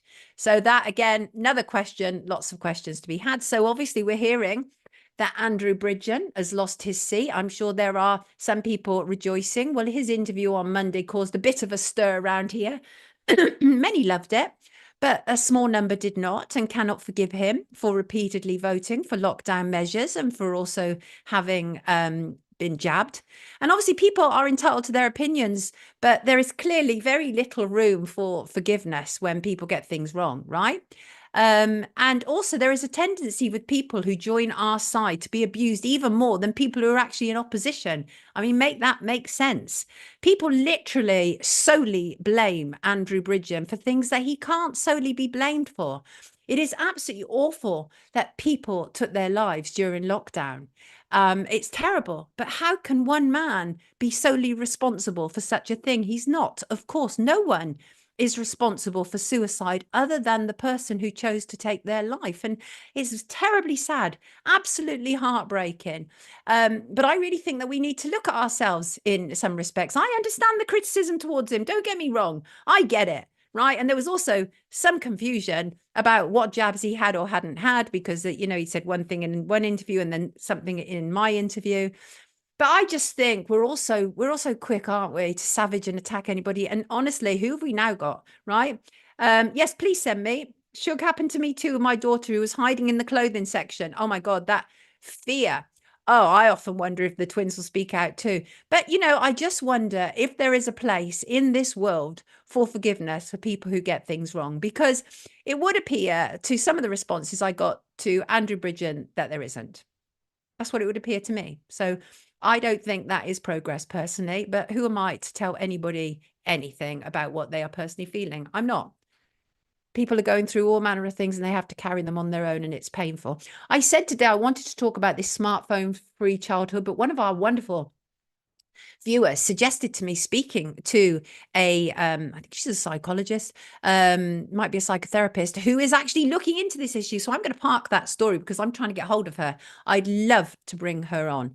Shanti, you saying that Bridgen's a scapegoat, in your opinion? To a degree, I think he is. Look, he's clearly there are problems attached to Andrew Bridgen, as indeed there are to many other members of Parliament. But I think I gave him a decent, rounded interview. Our viewers did not want me to solely concentrate on him changing his mind about C19. No, they didn't. They wanted me to ask him about a multitude of other things, including the trafficking claims, including about Freemasonry, all of which I did. So, geoengineering, right? We have a regular geoengineering spot because legacy media won't, right? First of all, thank you, Spencer. Spencer wrote in, said, here are more recent photos, which I've dated, the ones I sent you yesterday, of trails over the area where I live, Langley, Berkshire. This was possibly the worst display so far over Langley Slough. Since then, the weather has been crap, cold, windy and dull. Yep. This really must stop. It is an agenda to ruin farming, which ultimately will also kill wildlife, animals, insects, leading to chemically enhanced food, not to mention the major effects on our health, since the trails being released include harmful metals such as aluminium into our atmosphere, as being reported by geoengineeringwatch.org. I've interviewed the lovely Dane Wigington before. There is a video online. He's from Geoengineering Watch. He's brilliant. And I do hope you're able to use any of my photos for your potential project, exposing the shameful atrocity on humanity. And your pictures are indeed fabulous, fabulous in terms of they're very graphic and very descriptive, and they show me a great deal. And thank you also to John, who contacted me this morning. He's also seen a BBC article that I'm about to refer to. He jokingly says my ideas about geoengineering have been debunked by the BBC. He also sent me a pile of very clear pictures that show he thinks the same about the BBC's so-called debunking as I do. So basically, the BBC Verify, that arm of the corporation that is supposed to act like a fact checker, but is in fact more of a subjective service for establishment narratives. Well, they've gone in on the Geoengineering Act this week. I think it was actually yesterday. And they've pronounced the whole thing a nonsense and a conspiracy theory. We're shocked, aren't we? The title is No UK Weather is Not Being Manipulated. It's a piece about how social media users like me, like perhaps you, are commenting on the weather that we've had in the UK and how overcast it is. And the piece states that we are wrongly blaming it on weather manipulation and geoengineering. And while others accuse the weather presenters, including BBC weather presenters, of hiding the truth from the public. Yeah, we do. And what? And they go so far in the article to acknowledge that June temperatures were lower than average, that we have experienced one of the wettest winters in recent years. But they have an answer for you spotting the much cooler weather contrasts with the dire stories we hear about climate change. They don't like the fact that more of us are talking about it. They write in their best snitchy tone, by using social media analytic tools, BBC Verify found that conversation around these topics has been gaining momentum this year.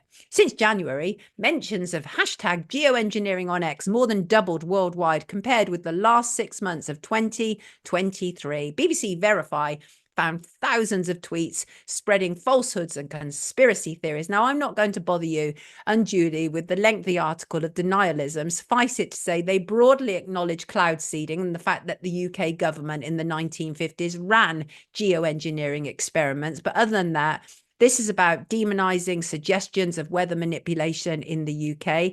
And they follow the UK government line regarding solar radiation management, SRM, by saying it's absolutely not happening.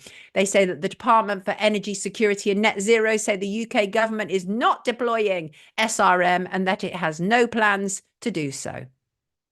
Make of that what you will. Kat said, facts don't need checking because it's a fact. Yeah, the thing is, though, Kat, who's checking the fact checkers? Because BBC Verify definitely need checking. You know, they're headed up by the reprehensible Mariana Spring. But conversely, I was also contacted by Dave in relation to this conversation about geoengineering. And Dave makes a good point.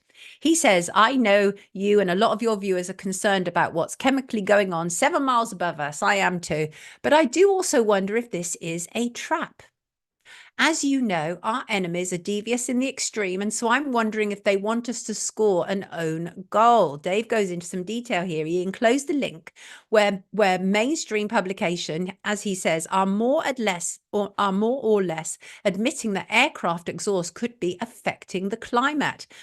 And he said, if they've taken this step, could their next move be right? No more planes, no more traveling, no more holidays, etc. And he said, it's tricky because we don't want to be taken for mugs, but we don't want draconian restrictions imposed upon us too. Is there any way we could monitor them, but perhaps more discreetly? I know what you're thinking, Mission Impossible. Perhaps if we could prove that they're nefarious trails as opposed to more benign trails, they could be addressed. For the record, I do believe some, not all aircraft, are emitting dodgy chemicals, and those that are being flown innocently by unsuspecting pilots. And Dave refers me to an article in the Smithsonian. It's a 2015 article. And for those who aren't familiar with the Smithsonian, Smithsonian is as near as, damn it, an establishment publication of the history that the victors want written. Yeah, it's a science and nature magazine. It was, it's the first issue was published in 1970.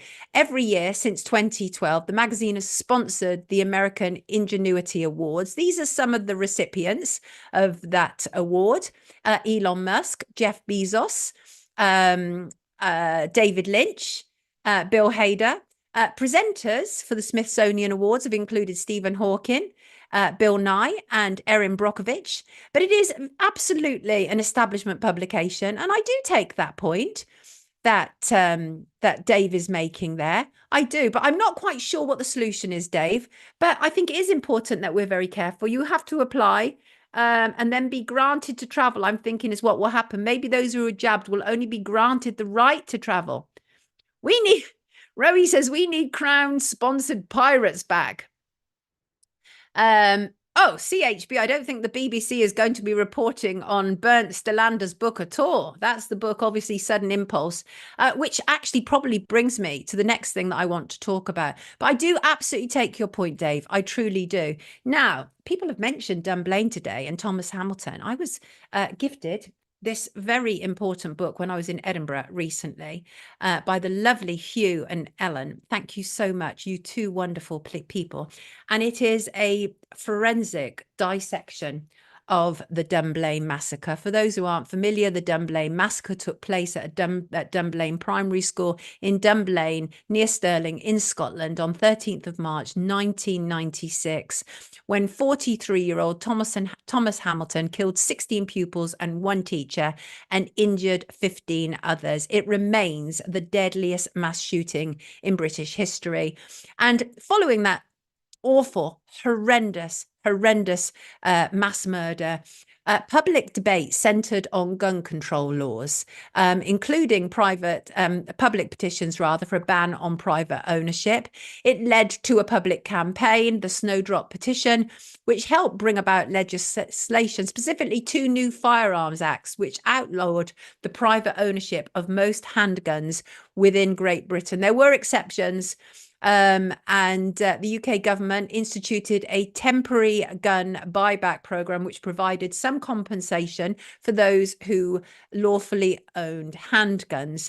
Now, when it comes to books, I have 2 to 3 books on the go at any one time. And as I say, I've been reading this book ever since wonderful Hugh and Ellen gifted it to me.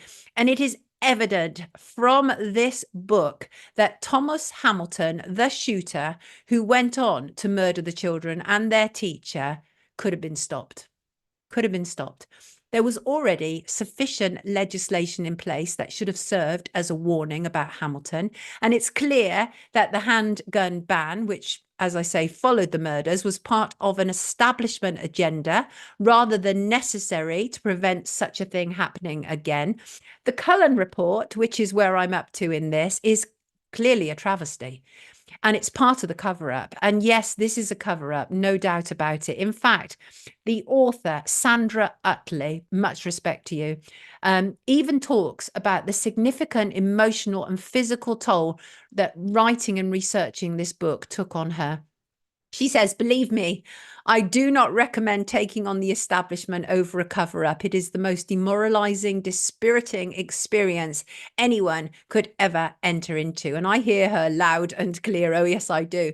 And Utterly recounts in this book how she submitted a petition in 2006 to the Scottish Parliament in which she urged a new inquiry into the shootings at Dunblane Primary School. And that followed the official inquiry from Lord Cullen. And Sandra set out extensive grounds as to why she was disappointed with the findings. Let me just blow my nose. Excuse me, people.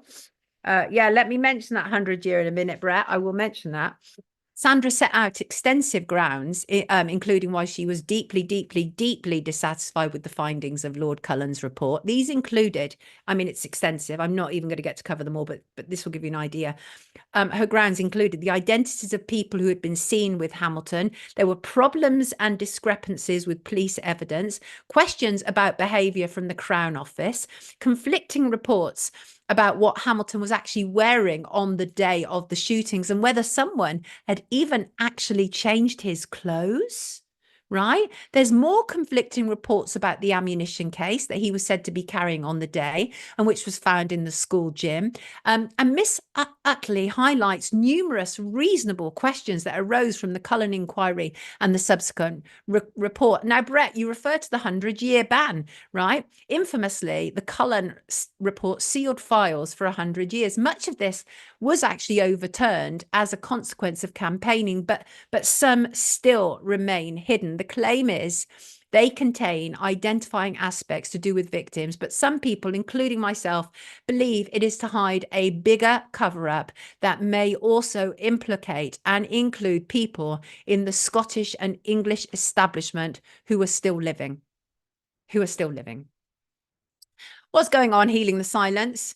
Oh, short order cook. Is Sunak about to make his last goodbye speech? Yes. So didn't he announce the election in the rain, and he's now going to concede defeat, obviously, in the rain. It's almost like a humiliation ritual, isn't it, people? Right. Anything else that needs to be covered before I move on to the last thing? Oh, yes. People, lovely people, have been sending me the most horrendous videos of bending fruit. This is obviously genetically modified food, but what about the other bane in our lives when it comes to fruit and vegetables, that of forever chemicals? PFAs, I'm not going to be able to pronounce this correctly, but I'll give it my best chance. PFA stands for perfluoroalkyl substances. It's a chemical family consisting of at least 5,000 individual substances. They are sometimes referred to as forever chemicals because of their persistence in the environment. Right. And they are, believe it or not, completely legal in the UK.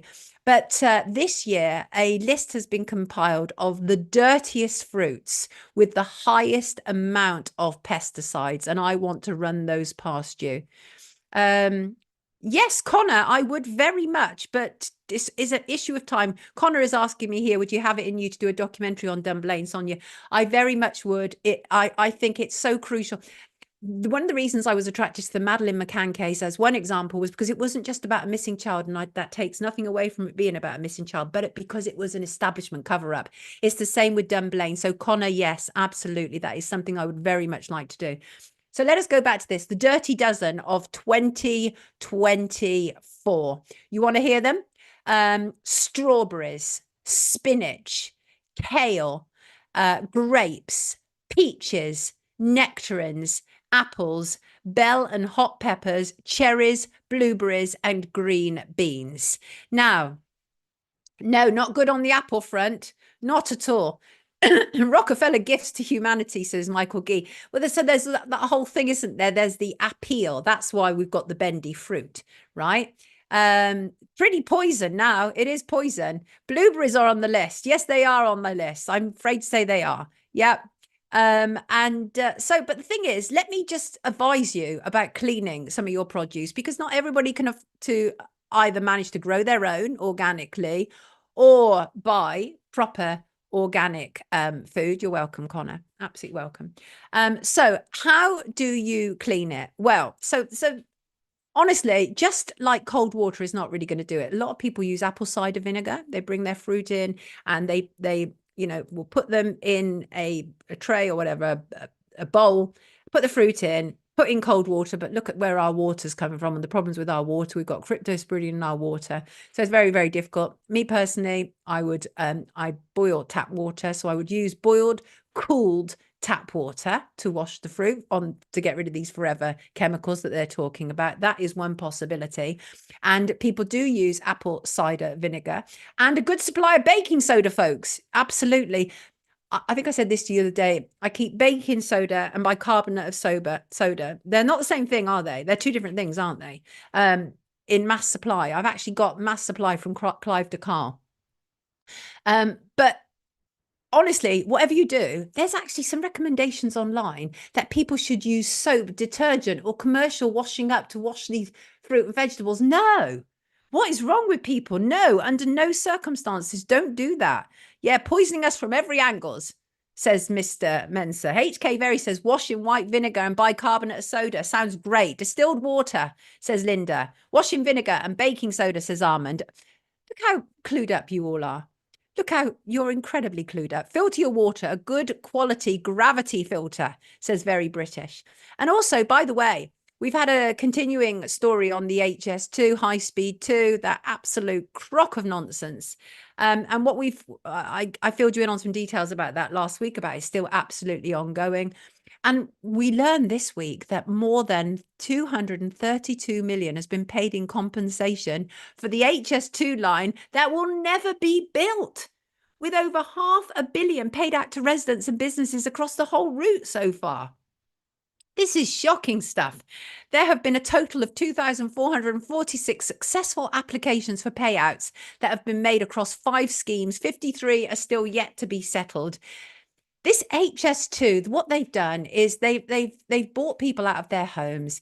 They've destroyed our countryside. Just God's sake, we can already move fast enough between the south and the north. This was never, ever needed. This was first proposed under a Labour government in 2009. It was adopted by the Conservative Liberal Democrat coalition in 2010. There was originally an expected price tag of the HS2 of a mere £37.5 billion. But now it is literally the costs have soared to beyond £100 billion. £100 billion. How dare they? Yes, Callum. Callum says PFAs are everywhere, and pizza boxes to the sofa you are sitting on. Rick says grow your own if possible. Mr. Mensa says more wealth going to the rich, I bet. Yeah, HS2 a land grab. Nick, I agree with you. I mean, I do agree with you. Right, listen, we're heading towards the end of our show today, but I want to say one of our lovely mods, Shin, is an extremely talented musician. Oh, yes, she is. Shin, please, or Crazy Bunny, or yeah, please feel free to put the link to your song. And it's called Really, and it's brilliant. And it was recorded at live at the Forum, which was Sergi Pontois in France. I hope I've pronounced that right, Shin. Forgive me if I haven't. And it's absolutely wonderful. She says, I really don't know how to feel, just trying to keep it real, trapped within your mind, the madness of the times. And I'm not going to start singing until you start moving, she says in the opening. We can be here all night. I'm being paid for that. It's all right. She's typically feisty. We love her. We love her to bits. She is extremely talented. Peter, Shin is brilliant. She's brilliant. There you go. Really by Shinri with tact. There you go. Absolutely brilliant. That is, for me, that is a new moving forward kind of song. It's like establishing who you are. I am somebody who thinks about what's going on, and this is my new war chant. I love it. Love it, Shin. Thank you so much. It's a beautiful, beautiful, brilliant, up yours kind of song. And I would expect no less from you, Shin, frankly. I expect no less. Right. Coming close to the end of our show, people. Shaz from Luton contacted me. She said, Sonia, you often use the word epiphany. What does it mean to you? Ooh, yes. What does epiphany mean to me? Well, so some people obviously associate epiphany in terms of sort of a religious context. I don't necessarily. I see epiphany as sort of a flash of inspiration, an insight into something I've been dealing with. Some people see it as a sign. Some people see it as this mass realization. But epiphanies are wonderful. I love them to bits. I really do, Shaz. And they've led me to leaving bad relationships and bad jobs and setting off on new adventures and new voyages of discovery. Epiphanies have led me to losing weight, changing my lifestyle, improving my fitness and health. Epiphanies have shown me who is a true friend and a true ally and who is a silent assassin. And epiphanies, in my opinion, are the bomb. Yes, they are. For some, they are a slow dawning, a slow understanding of who you are, what you're about, what the situation you are facing is about. Yes, Gilly MC, that wonderful light bulb moment. Timmer, insight, right? Insight. Yes, Simon, the show has zoomed by. You're very welcome. Lovely people. See you all back here on Monday morning, 9 a.m. sharp. I love that man. He's brilliant. You should also catch Simon Gold on UNN. Unity News Network. So the thing about epiphanies, right, is every time I've had an epiphany, no, not every time, that's not right. Sometimes when I've had an epiphany, other synergies have been happening, right? I would see the same time on the clock or the same number on a bus or different things like that. And it just kind of like, sometimes that kind of triggers, it sparks. And as I say, religion, often there's a religious sort of context to epiphanies, but people can get an epiphany by reading religious texts. say often, I'm not religious, right? I do believe in a creator. I definitely believe in a creator, but there are some beautiful words in the Bible, and they can create epiphanies in people. And, you know, seeing other people in their element can create an epiphany for you, because you're looking at somebody who's realizing their dream, and you know that you yourself can realize your dream as well. Epiphanies can be inspirational. They can remind us to pursue our own dreams and pursue our own goals. They can also, Shaz, free us from the shackles that bind us. Like I say, epiphanies have led me to leaving bad relationships and bad jobs. And those are shackles that we don't need. And oftentimes, epiphanies free us from misplaced obligations or misplaced loyalty. And the thing is, epiphanies can often like imprint your new future on you, right? Addicts get epiphanies, and they get insights into who they are and how they want to change their life. I've met a few former addicts who had epiphanies, and where they suddenly looked at themselves, what they were doing to themselves, what they were doing to their loved ones, how they weren't realizing their goals, how they were damaging their health, and it changed them. So what can trigger an epiphany? Well, oftentimes epiphanies are triggered by new pieces of information. But really, in order to have an epiphany, you already need to have, to a certain degree, a sort of depth or prior knowledge of a situation before you get that epiphany about a situation. But here's the thing, you can't force an epiphany, right? You can't force an epiphany. You can create a really nice environment in which to enable them to happen, but you can't force them, because the thing about epiphanies is they often happen when the mind is not actively concentrating on focusing on, you know, a solution or having an epiphany, right? So like oftentimes I've had epiphanies, that insight, when I'm just like sitting by the river, by the water, just aimlessly throwing stones and watching the ripples ripple out, and all of those wonderful things. And then suddenly I've realized something huge about myself. And that's because my mind was like caught off guard. The problem is, you know, your mind can be so incredibly rigid.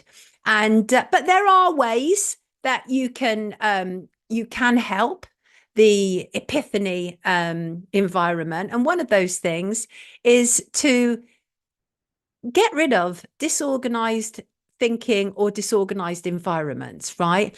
You know that expression, what is it? Cleanliness is next to godliness. Well, to a degree, I agree with that, because one of the reasons that I like my home to be clean and tidy is because I can function better. I cannot function in mess, right? I can hide mess in drawers and things like that, but the surface, oh, so it's really tidy and is clean, right? And I have that because I like to be able to think clearly. And that already sets a certain foundation for me to have a decent foundation in order to be able to have an epiphany. Shin, what are you saying? Epiphany, deep, an activated person experiences an epiphany. Someone asleep gets traumatized. I feel a lyric coming. Thank you, Dame Sonia. Shin, go to it. We love you. Shug said, you need to read Mark Twain, Sonia. I have, long time ago, Shug. Life is never the same after that, in a good way. And Vern is talking about mushroom here. What's that? Oh, Rowie said, here's an epiphany. Jesus the Christ. What's this? What's this? Oh, I'm not sure I can read that out on a YouTube live stream, Rowie, but I think I take your point. Neat and tidy is crucial, Timmer. It's crucial. Oh, Red Scotland, my epiphany happened when I realized Earth is a non-rotating level plane. Now I am embarrassed to think I ever believed in the scientifically disproven globe model. Red Scotland is a flat earther. No, Shug. And Red Scotland, I don't say that in a dismissive way at all. I'm just acknowledging who you are. Shug. No, I wouldn't like a motorbike in the kitchen. Not that you'd be able to fit one in. Tidy room, tidy mind, says Vern. Absolutely. Organized environment, organized mind, says Heal in the silence. Epiphanies, this is Lyra, epiphanies happen the same as when your mind loves a problem, when you stop trying to force it. Absolutely, they do. You loving it, Anne-Marie? I'm glad. I'm really glad. Yes. We're loving it. Thank you, guys and girls. Thank you so much. Can I say guys and girls anymore? So let's have a quick look at the headlines, see if anything has changed in the last, well, couple of hours since we've been on. If I can just go to some news headlines here and just do a check-in before I leave you today. Yes, Rishi Sunak has said goodbye. PM exits number 10 after leading Tories to worst ever election result as Keir Starmer, the apathy option, waits in the wings to take over. That is a headline from the Daily Mail. And well, we're in for an interesting time, aren't we? But really, the truth is, as I'd already tweeted, and that is all we're really seeing is one handover of globalist power to another. Keir Starmer is the man who infamously said he preferred being in Davos, which is obviously where the WEF annual meetings are, than in Westminster, which is the seat of British politics. Yes, I will flicking. Peter is also going to be talking about Madeleine with me as well. Triggered. David said he's triggered. I'm a they, them, there, theirs, thar, thus, this. You lot are troublemakers. Peter says this is the other side of the uni party. Shug said Starmer is the beater's beater. Heppelwyn, you are welcome. Thank you, Priscilla. I love you all. You're all wonderful. Thank you all so much. Thank you to everybody who continues to support us. I appreciate it very, very much. Yes, you are that guy, Cavan, although I don't know what that guy is. I appreciate very much all of your support. Keep your emails coming in of who you would like us to bring on the show. Have a great weekend, says Catherine. Yes, water is self-leveling. Great show. Thank you, Brett. We appreciate this. Shin loves the chat. We all love it, don't we? We love you. Thank you again. As I say, thank you to the donators. Thank you to our guests. Thank you to the contributors. Thank you to our very, very, very lively live chat, who are absolutely wonderful. And we love them to bits. And you know, I wouldn't be leaving without a quote, right? And the quote is, of course, about Epiphanies. Yes, they are, right? Vern says, I can see clearly now the rain has gone. Oh, that was ages ago. Gosh, I'm behind with the live stream. This is a quote from Elise Ballard. She said, believe in your epiphanies, believe in yourself, take action and watch the world conspire to support you. And hallelujah to that. Have a terrific weekend. Lovely, glorious people. Keep sending in your geoengineering pictures. We will one day make a project from that. Absolutely, we will. Love you to bits. It is a fast moving show, Merv, and we appreciate you all. Thank you, Rowie. God bless you all. Thank you, Paul the Hat. Has it been an excellent show, Flickin? We appreciate that. Get Farage on, says Rowie. He is welcome. Absolutely is. Have a fantastic weekend, everybody. Love you to bits. See you Monday. Take care.